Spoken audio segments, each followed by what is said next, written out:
एक बार फिर विशेष राज्य के दर्जे की मांग को लेकर मंत्री अशोक चौधरी ने केंद्र सरकार पर निशाना साधते हुए कहा कि बिहार के संपूर्ण विकास के लिए विशेष राज्य का दर्जा बेहद ज़रूरी है, क्योंकि बिना इसके बिहार का तेजी से विकास होना संभव नहीं। सुनिए इसे लेकर क्या कुछ कह रहे हैं मंत्री अशोक चौधरी।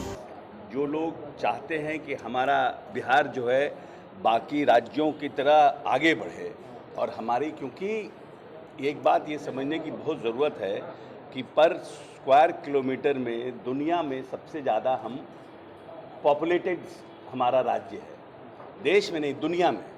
तो नेचुरली हमारे पास एक बड़ा जनसंख्या हमारे प्रदेश में है।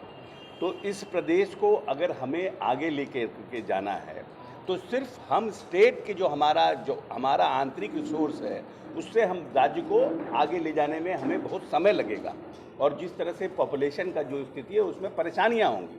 तो बार बार लंबे समय से, चाहे वो यूपीए की सरकार हो या बीजेपी की सरकार हो, जब हम यूपीए के अलायंस में भी रहे तब भी, और जब हम भाजपा के अलायंस में रहे तब भी, हमेशा हमने ये डिमांड रखा कि हमें विशेष राज्य का स्पेशल स्टेटस का हमको लाभ मिले। उसमें एक बड़ी बात यह है कि ये बहुत सिंपल सिर्फ स्टेट के स्टेटस का मामला नहीं है। जिस तरह से भारत सरकार से जो पैसे आते हैं उसमें जो राज्य का कंट्रीब्यूशन है वो बहुत 60-40 का कहीं कहीं है, कहीं 75-25 का है, तो उसमें भी कमी आएगी। उसमें भी जो हमारा इन्वॉल्वमेंट, फाइनेंशियल इन्वॉल्वमेंट जो हमारा स्टेट का है उसमें भी कमी आएगा। इसके बाद हमको आगे बढ़ने के लिए बहुत सी ऐसी इंडस्ट्री लगाने के लिए उसमें बहुत से हमको फायदे मिलेंगे। तो हमारा स्टेट तेजी से आगे बढ़ करके हम बाकी जो डेवलप्ड स्टेट है उसके समकक्ष जल्दी आ सकते थे। ये सोच के साथ माननीय नेता ने बार बार इसको कहा, और अभी भी हम मानते हैं कि बिहार को स्पेशल स्टेटस मिलना चाहिए। लेकिन बार बार केंद्र सरकार, चाहे यूपीए की सरकार रही हो चाहे भाजपा की सरकार रही हो, बार बार बिहार के प्रति यही कहा कि हमने प्लानिंग कमीशन ने एक नया फार्मूला लाया है और उसमें हम स्पेशल स्टेटस के इसको हमने बंद कर दिया है। अब नहीं संभव हो सकता है कि उन्होंने ऐसा कहा है, लेकिन इतने अमेंडमेंट्स होते हैं, और जब राज्य के प्रति आप चिंतित रहिएगा, राज्य के प्रति आप संवेदनशील रहिएगा, राज्य के प्रति आपको लगेगा कि नहीं भाई इस स्टेट को हमको चाहिए, ज़रूरत है इस स्पेशल स्टेट, तो हमको लगता है कि केंद्र को देने में कोई परेशानी नहीं होनी चाहिए। वहीं सुशील मोदी के बयान को लेकर कहा कि सुशील मोदी कोई बहुत बड़े राजनीतिक विशेषज्ञ नहीं हैं, उनके दावे में कोई दम नहीं।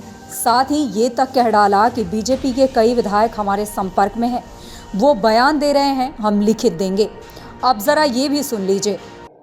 अब सुशील मोदी जी ज्योतिषाचार्य हो गए हैं, ये तो हमको नहीं पता है कि भविष्यवाणी भी राजनीतिक करने लगे हैं।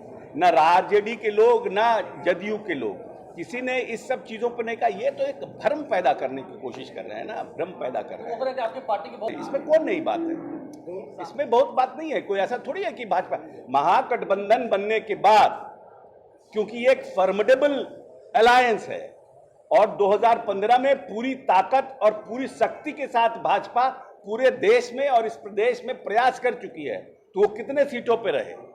इसीलिए भाजपा में भी बहुत ज्यादा मर्मरिंग है, बहुत से लोग हम लोग के संपर्क में हैं कि भाजपा के बहुत से लोग, हम एफिडेविट भी दे देंगे, वो लिखित देंगे तो हम एफिडेविट दे देंगे कि भाजपा के बहुत लोग हमारे संपर्क में हैं। उपचुनाव में 2 सीटों पर दोनों ही तरफ से दावे हो रहे हैं जीत के, और दोनों ही कह रहे हैं कि हाथ कंगन को आरसी क्या, पढ़े लिखों को फारसी क्या। तो आने दीजिए, रिजल्ट पता चल जाएगा दोनों सीटों पर किसका दावा है, क्या है। जो लोग दावा कर रहे हैं उनके यहाँ जाइएगा फिर आप। वहीं चिराग पासवान को लेकर कहा कि बीजेपी ने जो कुचक्र रचा था उसका पर्दाफाश हो गया है। बीजेपी के कहने पर 2020 में उन्होंने जेडीयू के खिलाफ काम किया।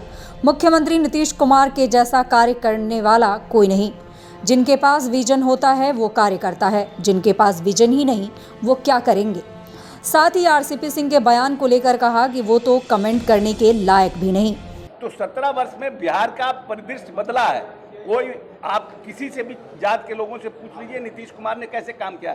तो ये बूढ़ा आदमी काम कर सकता है कि जवान? जिसके पास विजन होता है, जो दूरदर्शिता जिसके पास होती है, जो बिहार को 21वीं सदी में ले जाने का जिसके पास सपना होता है, वो व्यक्ति करता है। अब इनके पास कुछ है नहीं तो कह रहे नीतीश कुमार बूढ़ा हो गए। नीतीश कुमार, जो आदमी 18 घंटा 20 घंटा काम करता हो, उसको अगर बूढ़ा भी, अगर 70 साल का भी है और 18 घंटा काम करता हो, और कोई 25 साल का है वो 3 घंटा काम करता है, तो हमारा 72 साल वाला मजबूत हुआ कि 30 साल वाला मजबूत हुआ? अंतिम सवाल आपसे है